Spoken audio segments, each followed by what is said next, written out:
Bismillah. Assalamualaikum, apa kabar kawan-kawan semuanya? Semoga senanti dalam lindungan Allah Ta'ala, seperti biasa kawan-kawan. Hari ini akan menjalani rutinitas kerja. Tentunya dengan alat berat ini.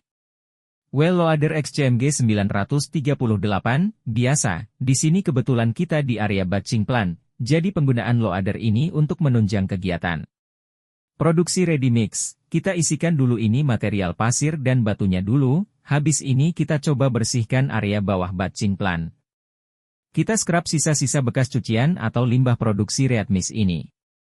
Kita prepare untuk produksi selanjutnya. Kita buang limbahnya dulu di area tumpukan limbah, biar kering dulu. Bisanya nanti kami gunakan untuk nimbun-nimbun limbahnya jika sudah agak kering. Armada truk mixer dan dump truck pada masih stay nunggu info untuk berangkat ke lokasi ini. Jadi loader di sini pemakaiannya keseringan hanya untuk loading material pasir atau batu untuk diisikan ke dalam hopper material. Sama untuk bersih-bersih area batching plant. Alhamdulillah, terima kasih kawan-kawan semua, sudah ikut berpartisipasi, semoga sukses dunia akhirat untuk kita semuanya. Oke, kita parkir dulu loadernya. Saya akan lanjut untuk produksi di batching plant control dulu.